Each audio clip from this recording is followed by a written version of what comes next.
Qu'est-ce que tu dirais au commercial que t'étais quand tu as commencé la vente il y a maintenant 15 ans de ça? Alors je lui dirais n'y va pas. Non, mais je plaisante, blague à part. Je lui dirais simplement fonce, inspire-toi des meilleurs surtout. Bonjour, vous écoutez Vive la vente, le podcast qui apporte des solutions simples à mettre en place pour booster l'efficacité de votre équipe commerciale. Je suis Julien Le Sueur, directeur associé au sein d'Up2, le spécialiste de la vente et des commerciaux.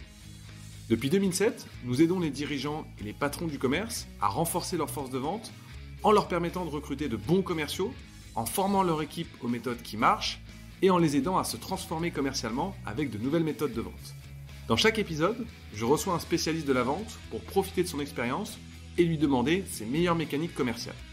Si Vive la vente vous plaît, je vous invite à vous abonner et mettre 5 étoiles si vous êtes sur Spotify ou Apple Podcast. Bonne écoute! Bonjour à tous, aujourd'hui j'ai le plaisir de recevoir Vivien Garros, Head of Business de Brut. Alors Brut, pour rappel, c'est le premier média d'information sur les réseaux sociaux des 18-40 ans. Brut, c'est aussi une ligne éditoriale progressiste qui porte des sujets comme l'inclusivité, l'écologie, l'égalité, grâce à un système économique d'un nouveau genre qui permet de vivre en toute indépendance éditoriale de la publicité en monétisant l'accès à la bonne audience au bon moment. Et pour nous en parler aujourd'hui, on a la chance de profiter des lumières de Vivien Garros. Alors Vivien est arrivé en février 2022 chez Brut et il est le garant de l'achat média pour des annonceurs qui vont de la BNP à Manicuriste. Hello Vivien, comment vas-tu ? Écoute, très bien. Merci Julien pour l'invitation et j'espère que tout va bien toi aussi. Eh ben écoute, au top, on est ravis de te recevoir aujourd'hui dans Vive la vente. Alors au programme de l'épisode, on va parler de formation, de management, de sales enablement. Tu nous donneras aussi quelques pistes pour faire de son équipe commerciale un collectif en symbiose, animé par les mêmes valeurs et le même état d'esprit. Pour commencer, est-ce que tu peux nous dire 2 mots sur tes expériences passées, ton track record? Comment est-ce que tu es tombé dans la vente? Alors écoute, c'est assez simple. Déjà, j'ai commencé par faire une école de commerce. Donc dès le départ, on va dire que j'étais un petit peu sur les bonnes voies.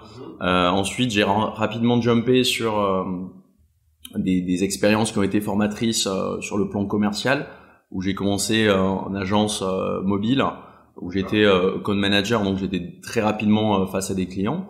Puis je suis rapidement ensuite parti vers les GAFA, donc chez Amazon, pour m'occuper d'une partie sur la partie cloud et ad serving publicitaire qui s'appelle SalesMec, où là j'ai été vraiment sales manager en charge de grands comptes, d'agences, etc. Chez Amazon Cloud. Exactement. Okay. Et ensuite je suis parti chez Jellyfish, qui est une agence digitale, conseil, sur lequel pareil j'ai été en charge des partenariats et de la partie sales. Donc voilà, ça a été vraiment avant d'arriver chez Brut un parcours très sales oriented, on va dire. Et puis chez Brut, je suis arrivé justement, comme tu le disais tout à l'heure, pour m'occuper de la partie média. Ok, top. Alors rentrons peut-être un peu dans le vif du sujet. C'est quoi la proposition de valeur chez Brut aujourd'hui et vous vendez quoi en fait ? C'est une bonne question. On me pose souvent la question parce que pour plein de personnes, Brut c'est un média et premièrement évidemment, mais on sait pas forcément qu'il y a de la publicité aussi qui est mise en avant. Il y a plusieurs piliers. Premier pilier, c'est le brand content. Donc, c'est de la publicité sponsorisée qui va être faite par nos journalistes en accord avec évidemment les annonceurs, où on va raconter un message de marque, où Brut va endorser vraiment le message avec un narrative, un script, etc. Okay. Ça va être posté sur les différents médias de Brut, ça soit sur les réseaux sociaux, parfois ça peut être sur le site de Brut, etc. Donc on va être vraiment dans une démarche vraiment d'explication de ce que fait l'annonceur de bien ou de pas bien potentiellement, évidemment. Okay. Ensuite, on a un deuxième pilier qui va être vraiment la partie média que je pilote, qui est vraiment faire de la publicité de manière un peu plus traditionnelle, où on va cibler les bonnes audiences, on va cibler des contenus de marque pertinents, etc. Et enfin, le troisième pilier, ça va être vraiment la partie production historique de Brut, où on va produire des contenus, de la créa, etc.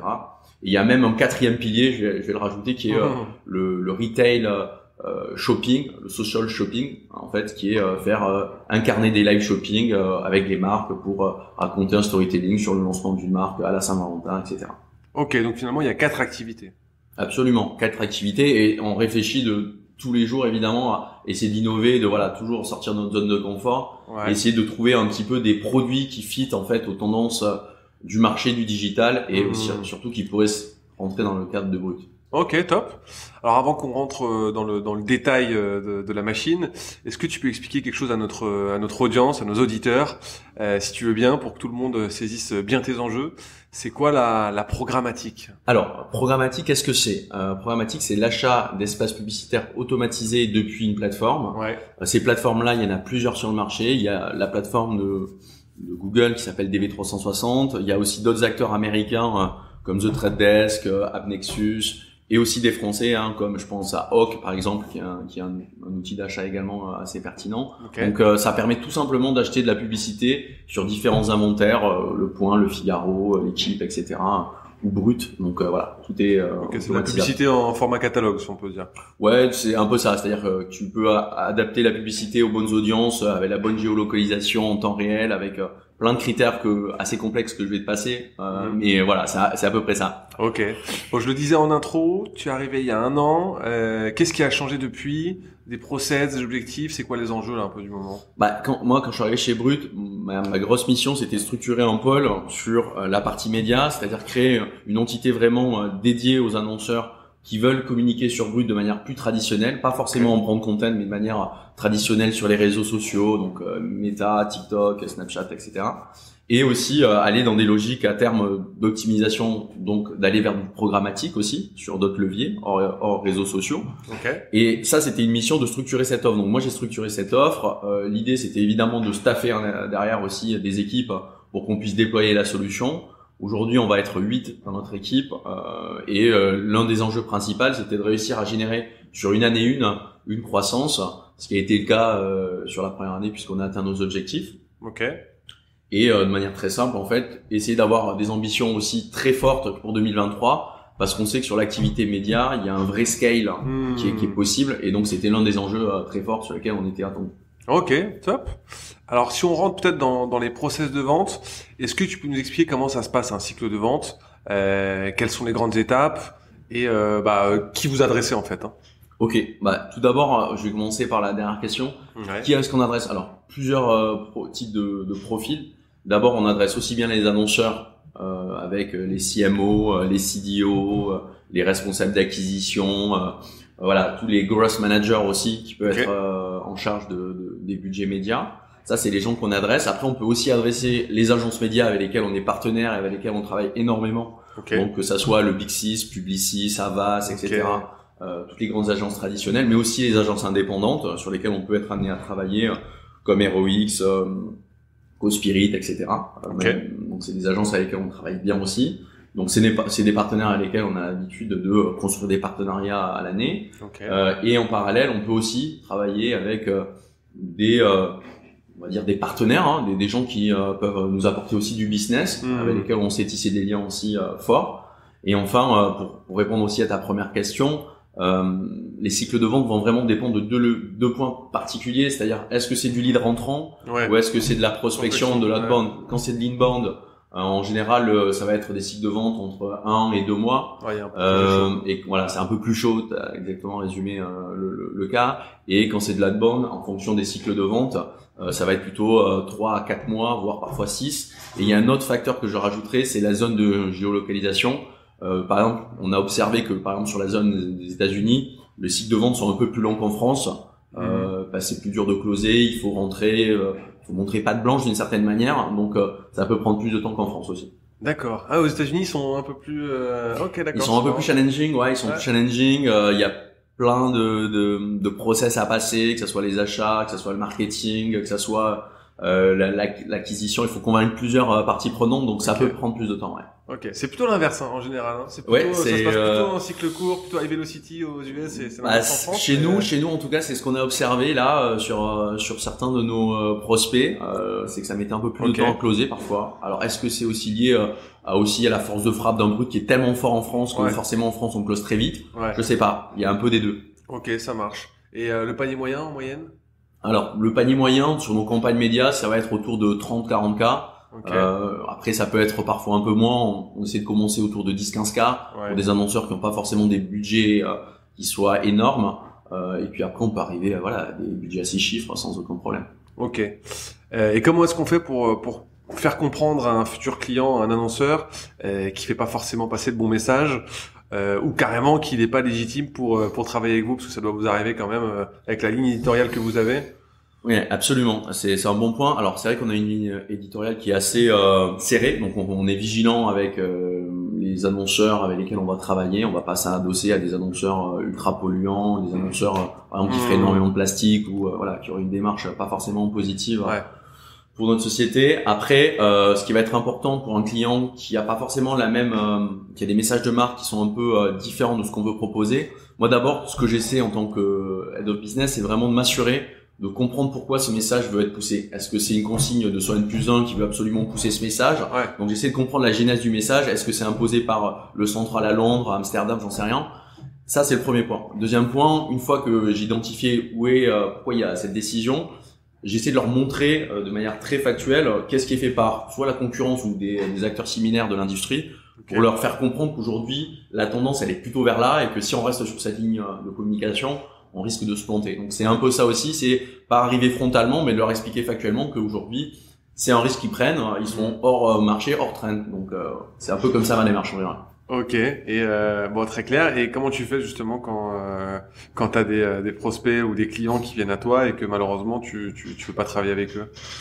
Écoute, en tant que sales, ça peut être frustrant, Ouais. je l'entends bien. Par contre, ça nous permet d'avoir cette, on va dire, cette ligne éditoriale qui reste trustable pour nos audiences. Ouais. Et pour te répondre très concrètement, on leur explique, on leur dit aujourd'hui ce message est pas vraiment aligné avec ce que veut faire Brut. On leur propose d'autres produits dans ces cas-là, de la production en marque blanche, donc du coup il n'y a pas le logo de Brut, donc ils peuvent quand même malgré tout retrouver la force de production de Brut, sans logo de Brut évidemment, mais ça leur permet au moins de capitaliser sur cette force historique qui est chez Brut, qui est la prod, puisque d'ailleurs on produit le Festival de Cannes cette année encore, donc voilà, c'est pour te dire aujourd'hui les annonceurs viennent souvent aussi nous voir sur ça, sur cette skills qui est très demandée aujourd'hui par les agences. Ok. Et comment tu le gères à l'étage d'en dessous de la fusée quand tes collabs viennent te voir, tes sales et te disent non Vivien lui faut qu'on le signe, j'en ai besoin pour mon quarter. Comment tu tu l'accompagnes? Alors c'est une très bonne question. Premier point, de toute façon on est transparent dès les entretiens, on le dit toujours qu'on est parfois amené à refuser des clients, donc il n'y a pas de mauvaise surprise entre guillemets pour les sales. Deuxième point, on essaie de faire du cas par cas quand c'est possible. Ça reste c'est très rare. On essaie de pas du tout le systématiser. Mais si on considère que le client est vraiment acceptable entre guillemets, on va passer un step au-dessus, on va faire valider par le top management pour pas qu'il y ait de risque en fait de friction avec l'édito chez nous. Donc on fait vraiment valider avec le CEO de manière très claire. C'est lui qui a le final cut, qui décide si oui ou non en fait on se positionne sur l'annonceur. Ouais, puis t'as toujours l'option B dont tu parlais tout à l'heure, qui est la ligne éditoriale en mode marque blanche. On peut faire de la marque blanche en brand content et l'amplifier en effet sur nos audiences de manière, on va dire, plus safe versus l'édito. Ok. Bon, maintenant qu'on a posé le décor, on va rentrer dans le cœur de la machine de vente. Est-ce que tu peux nous expliquer comment vous êtes organisé commercialement parlant? Tu disais tout à l'heure que vous aviez 4 marchés. C'est quoi l'organisation commerciale qui est en face? Alors, c'est très simple. En fait, il y a des leads par business unit. Moi, je suis en lead sur la partie média, du coup. On a ma N+1 qui pilote toute l'activité sales et marketing pour la France. Moi, sur ma partie, en effet, je gère 8 personnes. Ces personnes, en fait, elles ont différentes fonctions. On a des personnes qui sont plutôt des profils client manager, donc qui sont en gestion de portefeuille client. Ça, c'est le premier profil. On a les profils sales qui sont eux, pour le coup, dédiés à vraiment rencontrer des gens sur le marché, market, prospection, etc. Et on a aussi des nouveaux profils qui sont un peu hybrides, mais qui sont très intéressants. Parce que ce sont des profils traders, mais qui sont aussi involved sur la partie rebooking des clients en fait. Donc ça leur donne une double casquette qui est ultra intéressante parce qu'ils sont dans l'opérationnel et ils ont aussi une connaissance du coup de manière très précise de tous les KPIs au day to day et ça leur permet aussi de pouvoir bien parler aux clients, de pouvoir leur expliquer pourquoi il faut rebooker, pourquoi il faut aussi upseller sur un autre produit, etc. Un peu une approche de consultant en cabinet de conseil finalement. Absolument. Et ça marche bien du coup. Ouais, ça marche bien et c'est quelque chose qui est très intéressant, qui est un peu disruptif et qui est assez cool parce que c'est propice en fait à l'amélioration et sortir de sa zone de confort pour des profils qui ont besoin aussi d'évoluer. Ok, top. Est-ce que tu pourrais définir en quelques mots l'identité de votre culture sales, l'ADN commun, j'ai envie de dire à vos meilleurs sales, c'est quoi? Je dirais que ils ont tous la tête bien faite. C'est assez simpliste, mais c'est la vérité. C'est-à-dire qu'aujourd'hui, on cherche des profils qui soient capables de prendre du recul, d'écouter leurs clients. On voit beaucoup de sales sur le marché qui pitch, mais ils n'ont pas cette approche conseil, comme tu dis, qui est super importante aujourd'hui. Hein. Clairement, une personne qui arrive à écouter les besoins, à trouver le pain point, le why, pourquoi il y a un problème, et qui arrive derrière à en décliner une solution. C'est ça moi que je recherche aujourd'hui. C'est pas du tout une personne agressive sur le pitch, etc. C'est bien d'avoir cette skill au fond de soi-même, mais aujourd'hui quand on veut signer et closer des gros deals face à des CMO, ça ne suffit pas. C'est trop light. Donc on cherche des gens qui ont la tête bien faite, qui sont en capacité d'analyser des problématiques, différents critères, que ça soit des critères budgétaires, critères de changement structurel du digital parce qu'il y a la fin des cookies, etc. Et qui ont aussi un background très solide digital pour comprendre aussi que en fait sur le média en fait ils sont dépendants de la partie analytics, de la partie CRO, optimisation du site, etc. Donc tout ce scope aussi est très important pour nos sales. On peut pas avoir juste des vendeurs, on a besoin d'experts. Ouais, bien sûr. Donc pour accompagner le client, lui apporter de la valeur. Donc pour te répondre très simplement, c'est on cherche des experts. Les meilleurs dans leur domaine. Très clair, qui ont deux oreilles ou une bouche, comme tu le disais, qui sont très forts dans l'écoute active, qui posent des questions ouvertes, qui savent découvrir des enjeux, des douleurs. Ok, top.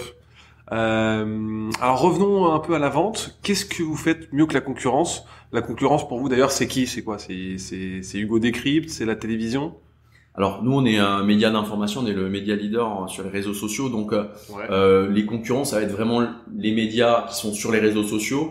Aujourd'hui on n'aime pas trop se comparer aux autres parce que on a tous un positionnement parfois un peu différent, mais du coup nos concurrents aujourd'hui on les regarde plutôt outre-Manche, etc. Parce qu'on a vraiment des ambitions qui sont grandes chez Brut. Top. Par contre ce qui est intéressant c'est qu'aujourd'hui on se rend compte que il y a des médias, tu me parlais par exemple du Hugo Décrypte qui essaye de se positionner sur un peu le positionnement à la brute, l'outsider également. Ça prouve qu'on est dans le vrai, c'est-à-dire que les nouvelles générations en fait veulent consommer ce type d'information, une information qui vient du terrain en fait, et que les journalistes en fait mettent en avant sur les réseaux sociaux de manière très cash, très argumentée aussi. C'est ça qu'aujourd'hui recherchent les gens en fait, ils passent beaucoup de temps sur les réseaux sociaux et donc d'avoir cette info gratuitement en temps réel, c'est un vrai plus. Et donc on essaie de pas forcément se mettre de barrière là-dessus et toujours de travailler comme un leader, de se remettre en question tous les jours, évidemment. Ok, hyper intéressant. Et si on parle d'un point de vue vente, du coup, en vente, qu'est-ce que vous faites mieux que la concurrence quand vous savez que vous êtes en concurrence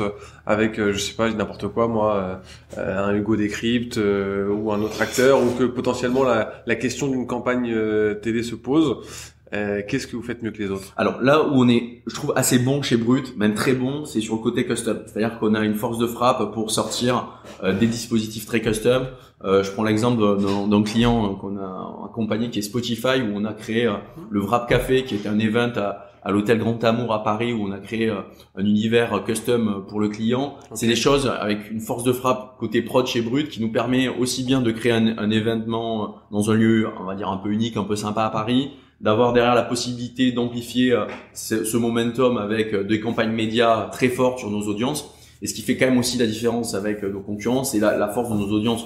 On touche 40 millions de personnes par mois en reach en France, ce qui est quand même énormissime, ce qui nous permet du coup aussi, ça joue dans les pitchs, les annonceurs ils veulent aussi avoir une force de frappe, un reach très fort pour leur campagne. Ok, top.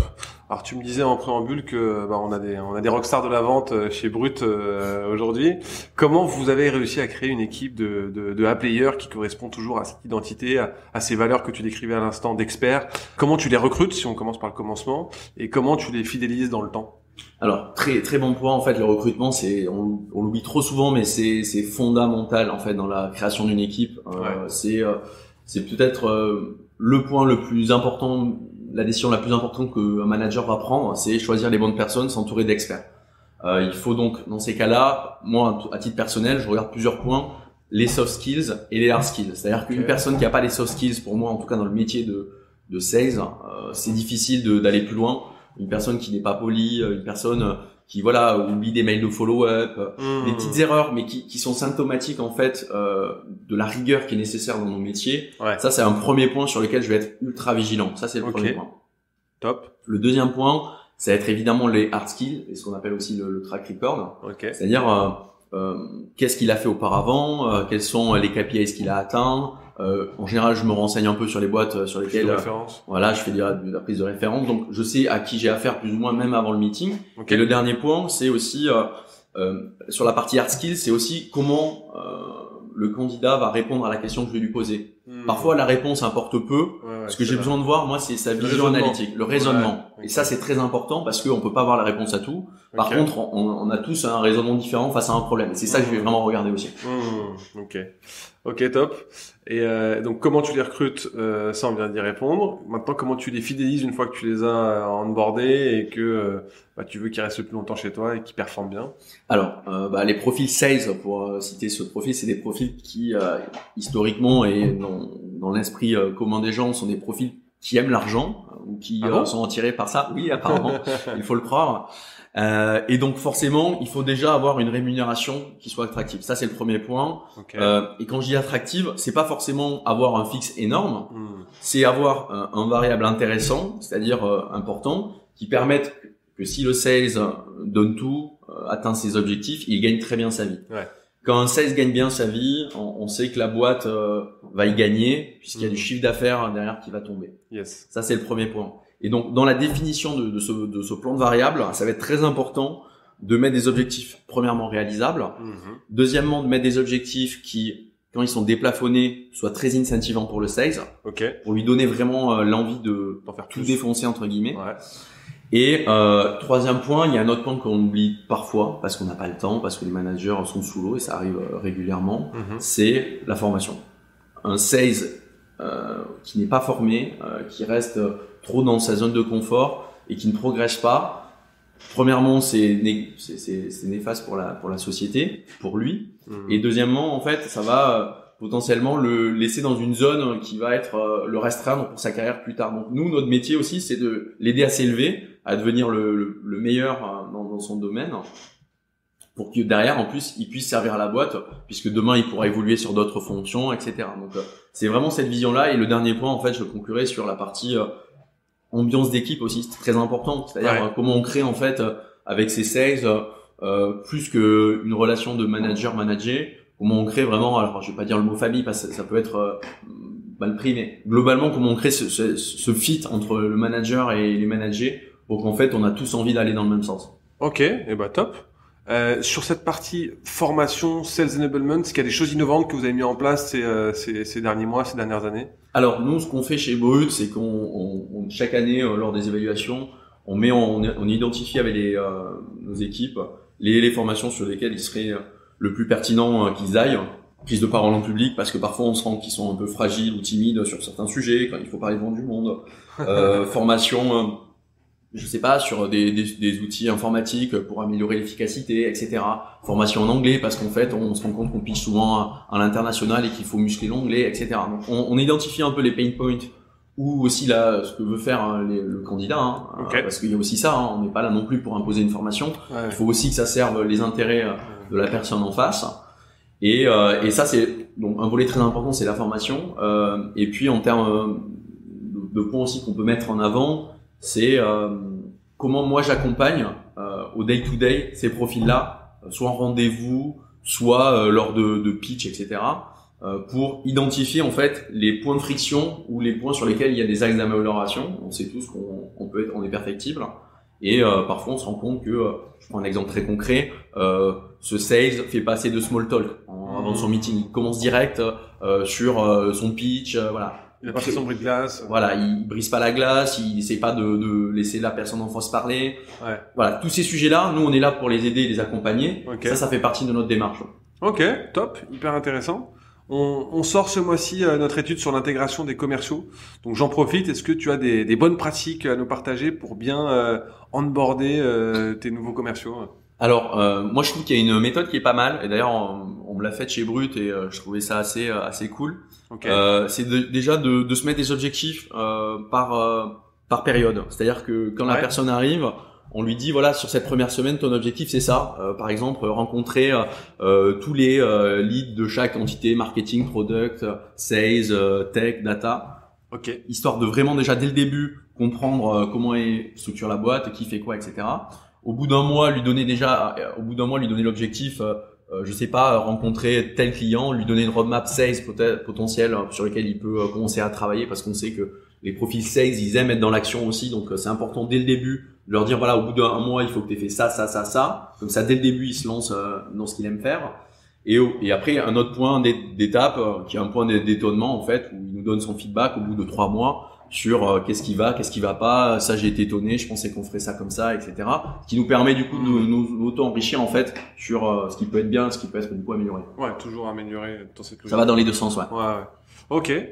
En préparant ce podcast, tu nous as confié aussi que vous fixez une fois par mois un point pour laisser le temps, vous laisser le temps de parler de ce qui se fait sur le marché, une sorte, on va dire, de benchmark chez la concurrence.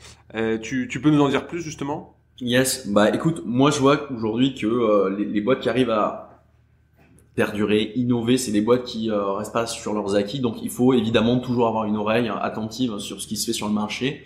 Donc c'est pour ça que je demande au maximum aux équipes de bencher, de rencontrer des partenaires, soit sur lesquels on peut gagner de l'efficacité, soit se servir d'un de leurs produits en marque blanche pour avoir plus d'insight par exemple sur les campagnes médias, pour avoir vraiment une valeur ajoutée versus nos concurrents. Donc j'invite vraiment les équipes à rencontrer le maximum de personnes et ne pas rester isolés entre guillemets dans leur métier, et vraiment s'ouvrir et voir ce qui se fait sur le marché pour voir s'il n'y a pas des tendances que nous on peut répliquer. Premier point. Okay. Deuxième point, en effet, on se fait des monthly ou sur lesquels on va avoir un ordre du jour très précis sur les sujets qu'on veut adresser et qu'on veut partager aux autres. Je prends l'exemple, par exemple, de sujets qui sortent sur le retail média. C'est intéressant, c'est une tendance marché depuis plusieurs années. C'est un sujet qu'on peut déployer lors de réunions pour updater les gens sur ce sujet qui est super important et qui du coup peut nourrir le discours des sales. Quand ils sont face à un CMO qui a des logiques de retail média chez un Carrefour, chez un Leclerc et qui fait à côté du social media avec Brut. Donc c'est aussi avoir ce portefeuille intellectuel qui permet du coup d'être meilleur derrière. Ok. Votre positionnement prix par rapport à ce qui se fait sur le marché, vous êtes comment? Écoute, historiquement sur le marché on est un peu plus cher que la moyenne. Ok. C'est un petit peu le retour qu'on a, mais c'est très simple, hein, c'est valorisé versus nos audiences. On a énormément d'audience, donc forcément ça peut pas être le même prix qu'un média qui a 2 fois moins d'audience. Ça c'est le premier point. Après il y a aussi un sujet de qualité de livrable. Chez Brut on est très exigeant sur la qualité des livrables qu'on va sortir. Donc forcément, ça prend du temps et forcément, ça se price. Ok, top. Si je te dis que j'ai une proposition similaire et que t'es 40% au-dessus du prix, comment tu le défends? Alors, ça va être vraiment du custom là aussi. C'est-à-dire que si vraiment on est sur un appel d'offres très serré et qu'on veut absolument gagner, on va évidemment faire un effort commercial. C'est logique. Après, l'idée c'est pas non plus de faire du dumping. Dans le sens où si on fait du dumping, ça veut dire que derrière les équipes qu'on va mettre en face vont pas être au niveau de ce qu'on va proposer. Et on essaye toujours de proposer un produit avec des équipes derrière au niveau de la seniorité versus le projet. Donc on essaie vraiment de rester cohérent là-dessus. Ok. Finalement, selon toi, une machine de vente optimale qui tourne bien, c'est quoi? C'est quoi les bons chiffres, les KPI les plus importants qui font que ta force de vente, elle performe bien? Alors, pour te répondre, je pense qu'il y a plusieurs points. Moi, le premier point que j'aime bien regarder, c'est un peu à l'ancienne, mais je trouve que j'ai un raisonnement assez mathématique sur ça. C'est que pour signer un deal, d'abord il faut voir des gens, et donc pour voir des gens. Il faut faire des meetings. Donc, premier KPI que je regarde, c'est le nombre de meetings. Un sales qui fait pas assez de meetings, c'est qu'il y a un problème. Ça veut dire qu'il parle pas assez de personnes et ça, c'est un vrai problème pour le coup. Deuxième critère que je vais regarder, c'est le nombre de meetings qualifiés. C'est-à-dire qu'un meeting pour rencontrer une personne qui est pas du tout décisionnaire et qui sert entre guillemets à pas grand-chose, sauf si elle te fait une intro, c'est quand même du temps perdu. Donc on essaie vraiment aussi de se focaliser sur la qualité des meetings. Troisième KPI, ce qui va être important ensuite suite à ces meetings, c'est la prise de brief. Combien on arrive à récupérer de briefs sur une semaine. Et dernier KPI, ce que je regarde, c'est le booking par semaine. Parce que je trouve que avoir une vision, les sales sont souvent objectivés au quarter et après à l'année. Mais je trouve qu'avoir une vision très précise à la semaine, ça permet de savoir où est-ce qu'on en est, est-ce qu'on a pris du retard, est-ce qu'on en avance, etc. Est-ce qu'on a fait une grosse semaine? Cette semaine, on n'a pas signé de deal. Qu'est-ce qui s'est passé? Il va falloir qu'on accélère la semaine prochaine. Donc ça nous permet de vraiment, côté sales, de savoir où est-ce qu'on en est en monitoring et de pas prendre de retard. Donc c'est ça que je vais regarder aussi, le booking par semaine. C'est-à-dire qu'est-ce qu'on signe par semaine. Ok. Donc là, t'es purement en conquête. Tu t'accordes pas finalement trop d'attention sur le trafic ou sur les campagnes derrière. Sur la partie marketing. Ouais. Alors ça c'est cherry on the cake, c'est-à-dire aujourd'hui dans nos métiers on cherche vraiment à aller chercher du newbies. Okay. C'est le newbies qui permet à une boîte de faire de la croissance à terme. S'il n'y a pas de nouveaux clients, l'existing business un jour ou l'autre il se tarit, on le sait bien. Donc voilà, on essaie d'être vigilant sur tous les KPIs. On traque évidemment l'existing et le new business, mais c'est vrai que le new business est très important pour nous à suivre en tant que responsable sur la partie sales. Ok, top. Donc si je reprends, t'évoques toi quatre indicateurs qui sont en fait des taux de conversion, quoi. C'est le nombre de meetings, la qualité des meetings, la prise de brief, le booking par semaine. J'ai envie de dire le début de l'entonnoir, c'est est-ce que j'ai bossé, est-ce que j'ai bien bossé pour la qualité des meetings, et ensuite la prise de brief, le booking par semaine, c'est est-ce que j'ai été bon, quoi. Est-ce que j'ai été bon? Absolument. C'est vrai qu'on était en amont de phase. Après, on va évidemment regarder le rebooking, le taux d'upsell, etc. Le cycle de vente aussi d'un sales, c'est super important pour savoir est-ce qu'il met du temps versus les autres sales à closer. Est-ce qu'il y a une raison, comment on peut l'aider à accélérer. Donc, on va tout regarder de manière très précise grâce à des outils de tracking que tu connais sûrement comme Salesforce, par exemple, notre CRM. Et ça, on va regarder au day-to-day. Ouais. Ok. Qu'est-ce qui est le plus dur dans le job de tes sales ? Je pense que ce qui est le plus dur en fait, c'est de passer par des hauts et des bas en fait. C'est-à-dire qu'un mois tu vas être une rockstar, tu vas signer un super deal. Il y a des mois où tu vas moins réussir, moins performer parce que il y a aussi la conjecture économique. Il y a des mois plus difficiles que d'autres. Parfois il y a aussi un concurrent qui a été meilleur que toi et qui a gagné le pitch qui t'aurait fait décoller ce mois-ci. Donc il faut rester fort mentalement, il faut pas se décourager et essayer de faire fi en fait de l'écosystème autour qui peut être négatif quand tu perds un deal et de rester vraiment focus sur ce qui va rationaliser et t'apporter de la valeur plus tard. Donc pas passer du temps sur des tâches qui te servira à rien à la fin, quoi. Okay. Pas closer, quoi. Ok, top. Finalement, il y a une analogie encore une fois avec le sportif de haut niveau sur le mental, la concentration, la détermination au quotidien. Qu'est-ce que vous avez automatisé dans vos process commerciaux ces 2-3 dernières années chez Brut pour à la fois gagner en efficacité ou en temps peut-être? Alors, le premier point qu'on a fait surtout, c'était vraiment l'outil CRM Salesforce, qui était un outil nécessaire pour Brut puisqu'on avait plusieurs activités chez Brut. Il fallait absolument structurer les différentes entités pour qu'on ait un reporting vraiment cross-activité pour tout le top management évidemment et la finance. Okay. Donc on a vraiment mis en place cela. C'est des choses qui étaient nécessaires et ça nous a vraiment permis d'optimiser les opportunités, de voir où est-ce que des opportunités devaient être travaillées, où est-ce que des leads étaient pas relancés parce que on avait oublié de le faire. Donc ça nous a vraiment permis d'aller chercher des clients qu'on aurait peut-être oublié par le passé parce que il y avait pas de suivi de monitoring vraiment très précis comme on peut aujourd'hui offrir un Salesforce. Donc ça c'est des outils très intéressants. Après on a des outils aussi de CRM automation pour aussi targeter des prospects. Il y a des adresses mail avec vraiment des custom events, des custom invitations pour des plénières chez nous, etc. Des événements qu'on pourrait créer pour attirer des clients. Okay. Ça, c'est des choses qu'on a automatisées énormément aussi depuis plusieurs mois. Et enfin, on est en train de travailler aussi de manière plus globale sur comment en fait on arrive à élargir aussi notre scope d'influence chez Brut avec des profils qui pourraient nous aider aussi à rapporter du business, des personnes aussi qui parlent de Brut pour nous, etc. Donc c'est aussi cette volonté de faire de l'influence cross-market pour aussi avoir des leads qui tombent un peu dans tous les sens et qui te permettent de créer vraiment de la croissance, quoi. Ok, des influenceurs, des partenaires qui peuvent absolument recommander. Ok. Si on se réfère encore une fois au contexte du moment, est-ce que tu as des conseils que tu donneras aux patrons dont les forces de vente ont du mal à marquer des buts en ce moment?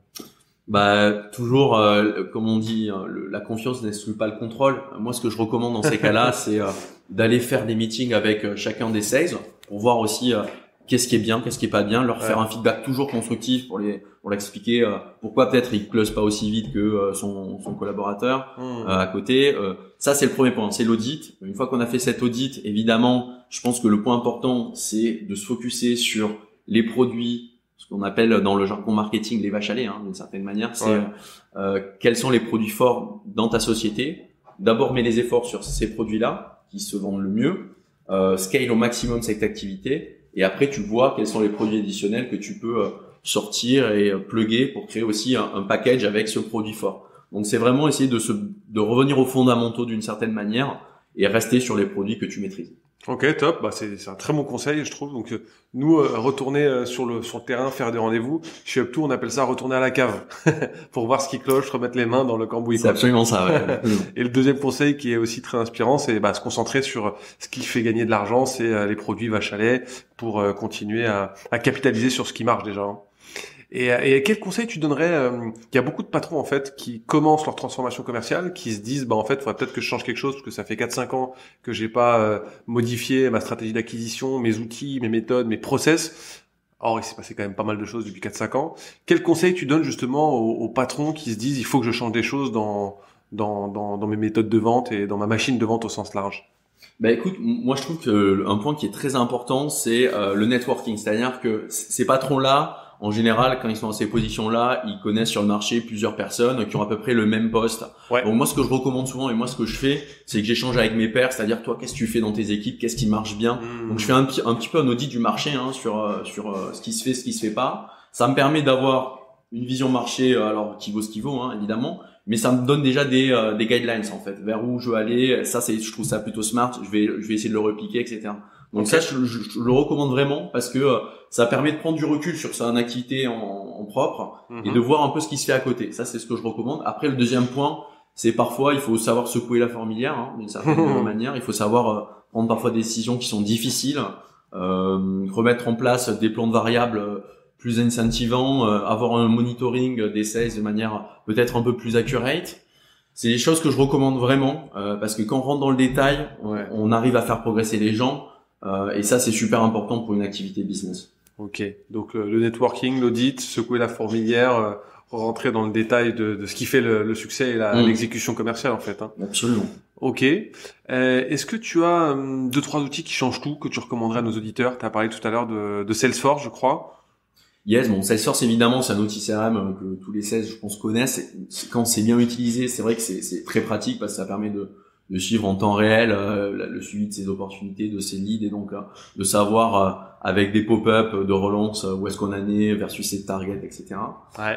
Pour ces équipes, évidemment, c'est intéressant aussi d'avoir une vision où est-ce qu'ils en sont versus leurs objectifs hebdomadaires, etc.